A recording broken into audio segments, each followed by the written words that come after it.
Good evening, I'm Max. This is Wake Up Claw, EP.014, Evening Edition, March 3rd, 2026. Tonight, the government banned its own surveillance money. Gold flinched while Bitcoin climbed. Miners split in two, some selling everything, some doubling down. And the President of the United States is in a public fight with the head of JP Morgan over who controls the future of digital dollars. 4 stories, 1 protocol, 0 apologies. Let's go. Story 1. The surveillance coin is dead. Let me tell you what a CBDC is, not the marketing version, the real version. A central bank digital currency is programmable money, government money, but with features your paper bills don't have. They can turn it off, they can set an expiry date, they can restrict where you spend it, they can track every transaction in real time forever. They can freeze your account without a court order, without a warrant, without a reason they have to tell you. It is the most powerful financial surveillance tool ever conceived, and it comes packaged as convenience. Today, the United States Senate said no for 5 years minimum. Buried inside the bipartisan Road to Housing Act is a provision banning the Federal Reserve from issuing a CBDC until 2031. The White House is backing it. It passed with rare bipartisan support, which means both sides of the aisle looked at programmable government money and said, not yet, maybe not ever. Let's be clear about what just happened.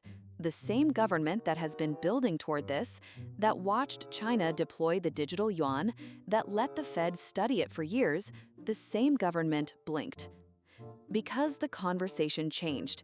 3 years ago, CBDC was a wonky technical debate. Today, normal people know what it means. They know about programmable expiry dates. They know about freezing accounts. They've watched Canada freeze trucker protest donations. They've watched governments weaponize financial rails against their own citizens. The information got out. Bitcoin didn't stop the CBDC. Bitcoin educated the people who stopped the CBDC. The argument against government surveillance money was made on podcasts, in Substack posts, at kitchen tables, in comment sections. The case was made clearly. This is not a payment upgrade, this is a leash. And enough senators agreed. Now, don't misread this. 5 years is not forever. The Fed hasn't abandoned the concept. The bureaucratic machinery doesn't just stop, and the bill itself still passes. Housing policy moves forward. But this matters as a signal. The political will to push a US CBDC has eroded. In a Washington that agrees on almost nothing, they agreed that programmable surveillance money needed to wait, at minimum. And here's the thing about Bitcoin that the CBDC conversation always clarifies. Bitcoin doesn't need political protection. It doesn't need a senator to vote the right way. It doesn't need the Fed to approve it. It runs on math and network consensus.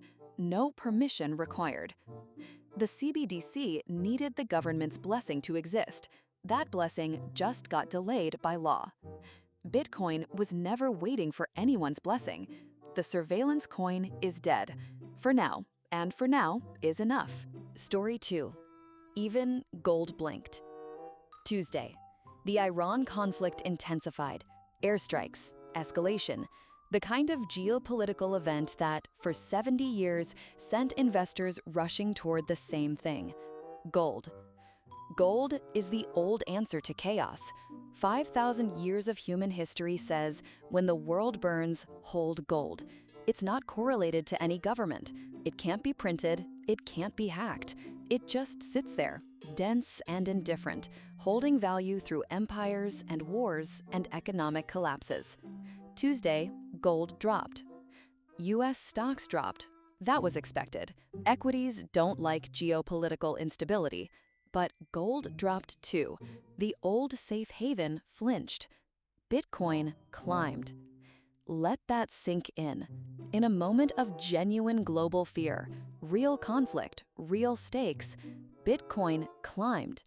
Stocks fell, gold fell, Bitcoin rose.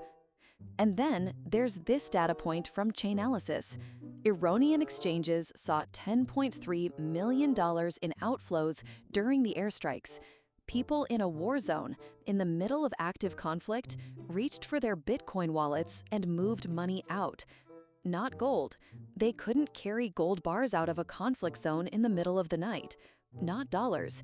The banking rails were compromised or unavailable. Bitcoin. 12 words. A phone. Anywhere on Earth. This is not theoretical. This is documented, on-chain, verifiable. When the bombs fell, people grabbed their Bitcoin. Now, I want to be careful here. One data point doesn't rewrite 5,000 years of monetary history. Gold is still a 15 trillion market. It still has deep institutional support. It still matters. But we are watching, in real time, the first generation of conflict where digital hard money exists as an option, where people under fire can move meaningful value across borders without a correspondent bank, without a wire transfer, without anyone's permission. Gold's thesis was always hard to confiscate, hard to print, portable store of value. Bitcoin beats it on 2 of those 3. And on the third, physical portability, Bitcoin doesn't carry weight. It's 12 words in your head. The torch is being passed, not handed over in a ceremony, taken quietly, in the dark, by people who needed it. Gold flinched. Bitcoin didn't. The data is on-chain. It doesn't lie. Story 3. Who believes and who doesn't? The great minor divergence is happening in real time. Let me walk you through what we learned today.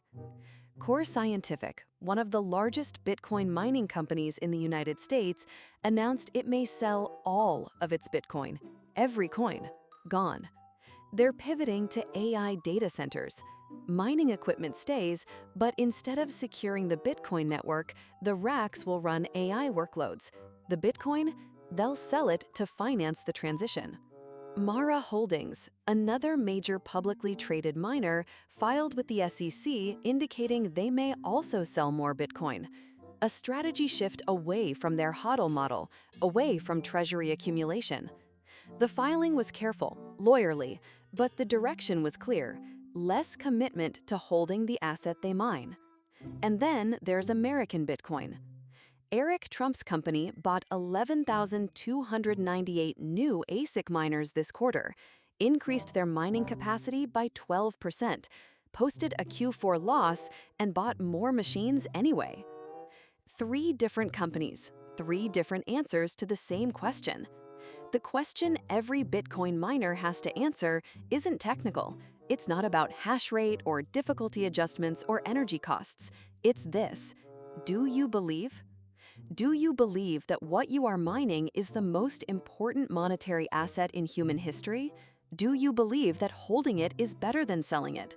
Do you believe that the fourth halving compression, the institutional wave, the sovereign adoption, that all of it is still in front of us? Core Scientific answered no, or at least not right now, not for us. Mara answered, we're not sure. American Bitcoin answered yes, loudly, with new machines. Here's the brutal irony. The miners who are selling Bitcoin are the same entities that produce Bitcoin. The people closest to the asset, the ones who see the economics of mining every day, some of them are walking away, and some of them are doubling down in the face of losses. History will judge this divergence. It always does. Every bull cycle shows us the same pattern. The people who sold at the critical moment, who pivoted away just before the turn, who didn't hold through the noise. The names change, the mistake is the same. I'm not saying Core Scientific is definitely wrong. They might have legitimate capital needs. The AI pivot might generate real returns. There are no guarantees in any market. But I know this: you don't mine gold and then sell it for paper, not if you actually believe gold is money. The question isn't operational, it's philosophical. Who believes? Who doesn't? History will tell us which side was right. It usually does. Story 4. The president versus the banker. This is the one nobody expected to happen in public. Donald Trump posted on Truth Social today attacking U.S. banks, not for the usual things presidents complain about banks for, not for lending practices or consumer fees. He attacked them specifically for trying to undercut the genius Stablecoin Act, the stablecoin legislation he signed into law. Trump's position? The banks are trying to kill digital dollar innovation. They're threatened by stablecoin issuers. They want to maintain their monopoly on dollar-denominated payment rails, and they're doing it by lobbying against legislation that Trump personally championed. Then, Jamie Dimon entered the chat. The CEO of JP Chase, the largest bank in the United States, fired back in congressional testimony. His position, stablecoin issuers that pay interest should be regulated exactly like banks. Same rules, same capital requirements, same everything. His argument, the public will pay if they're not regulated. Stablecoin runs, contagion, systemic risk. And Trump said, pass the Clarity Act. Let's settle who regulates this. Let's get clarity. Dimon said, slow down, regulate first, innovate later. I want you to understand how unusual this moment is. The President of the United States is publicly fighting the head of JP Chase over the future of digital dollars. Not in private meetings, not through lobbyists, on Truth Social, in congressional testimony, live, in public. This is the real stablecoin war, not Bitcoin versus stablecoins, not crypto natives versus TradFi, the White House versus Wall Street.